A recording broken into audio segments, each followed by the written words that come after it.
Hey, welcome to Bass and Bonsai. That's how we do it. Mwah. That's exactly how you do it. Hello everybody, welcome to Bass and Bonsai. Let's jump down here and take a look at all these baits close up. Okay, we're down to our last few boxes of the hard bait side of things now. I moved some stuff around, and on this one, this was normally just my what I call wake or subsurface type lures, so I'll go through them real quick, but I'm turning this into also my BFS hard bait box. So I'll get into that later. First, that guy right there was killing them in that video where Emily tore me up and talked a bunch of crap on me, and that's the smaller Anthrax from Mega Bass. I think the bigger one, this is a metal blade that moves, and this guy works real good. It's just like a wake just below the surface. And I pulled this, you might remember it in another video, out of the other square bill box. It's kind of almost a wake. And these, the Bomber, I think they're Bomber A. And I had both of these that I had painted up in my favorite color, because these things just work when they're hitting what I call them bobbers, because when like anything just crawling along the surface like a bobber would, if you're slow reeling a bobber in, you've had bass or something hit at it, these things are killer at times. And that's what I'd had a few guys mentioning that I needed more wake baits, but I don't really fish a ton of wake baits. I feel if they're hitting a wake bait, they will either hit a, whopper plopper, more of a surface bait, or something just below, which my favorite bait for a long time used to be these Mans 1-.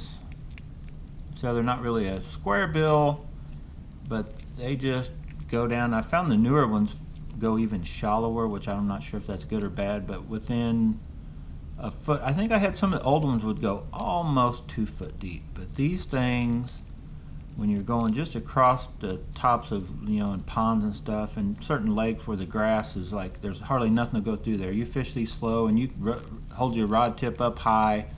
If you want them to go shallower, or put it down even with the water, they'll go a little deeper. Those things just flat out work. Now the colors I used to like, and they don't come, this isn't what they originally came in, but now if you get the baby bass color, that's what you get. The original baby bass was just a brighter, a better color. That's why I had Norm paint these up for me. These still work, and then they have, I think this was a bass color. That color works well for me.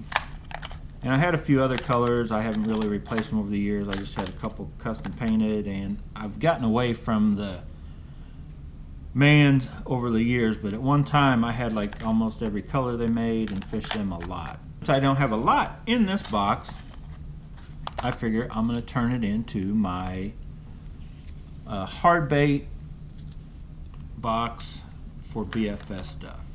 So you see all these I already owned. I had them spread out. It didn't look like I had a bunch of stuff to throw with BFS gear.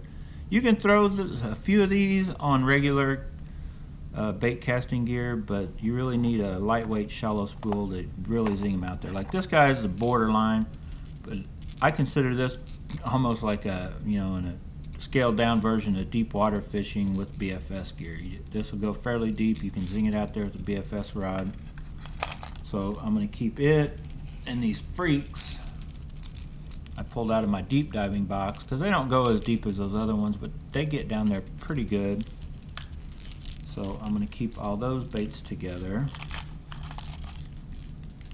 And while I'm doing this, I'll tell you real quick, I think they'll all fit over here. If you guys don't know about the rubber band trick, if you see me struggling on these videos showing you my tackle, I had them all done. I get in the heat of the passion, you get to fishing and you unwind one, or you can almost just rip them open, start fishing, and then I throw them back in the box. But it's best to have them in like this, and then you can they don't stick to each other. Those will fit down there flush. So keep those there. We'll go to the next size up, which is probably these guys. some of these longer ones. I'll probably keep them all together for now. I don't have a ton of room. I may get a whole separate box at some point for BFS, but all of these, like I said, these are kind of borderline. You can throw this with the regular, but you're not going to get the distance you can with BFS gear. So I'll put some of these longer ones in there, probably even this guy. Borderline, that's one of those scatter wraps. And then this is kind of a borderline guy too, but I like throwing it on real light tackle.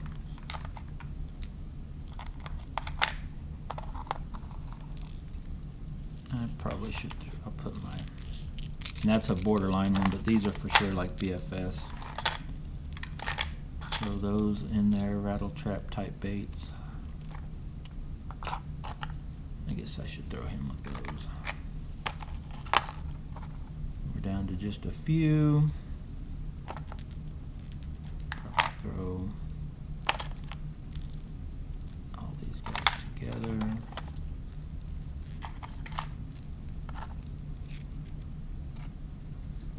Not gonna have a lot of room left for nothing else, am I? I'll put those guys together, and I'll probably try to stick all 6 of these guys in that one thing. These are the ones we just picked up. Open them all up.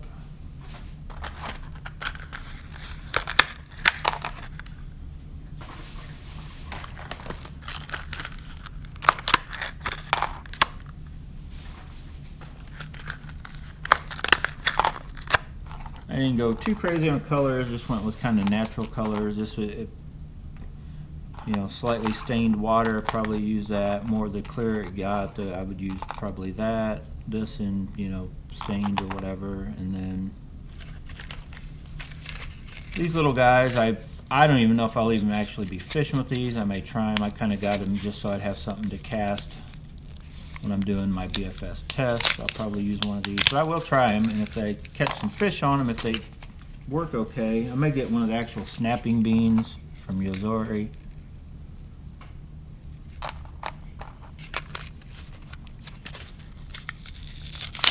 That seems like a pretty small crank for me. I'll tell you now, I've never thrown a crankbait that small.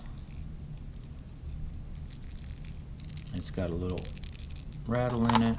I'm sure it'll catch fish. I just don't know if it'll benefit me, you know, to be throwing it over something at least this, you know, a little bit bigger. These are definitely going to go shallower. These will go a little deeper.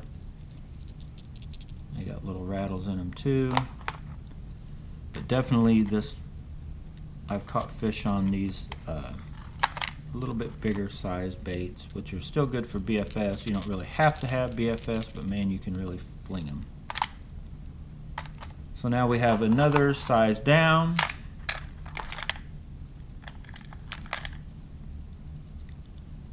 I should probably rig those with the, and then even another size down. That's going to be crazy if you see me actually out fishing and catching fish with these, but we're going to try it, so stay tuned. So you can see we have, and that's not counting the, you know, little jigs and soft plastic stuff I have for BFS, but that whole top row and then this bottom row I plan on using with my BFS gear. Still have to figure out where to go with these. I was going to try to put them in here, but I'm out of room. I'll find a spot for them. Alright guys, hope you liked that video. Hit the like button. Subscribe to this channel, Bass and Bonsai, if you haven't already. Wrap it up, get out of here, go Bass and Bonsai, and thank you very much for watching. Stay tuned, got a lot of videos coming.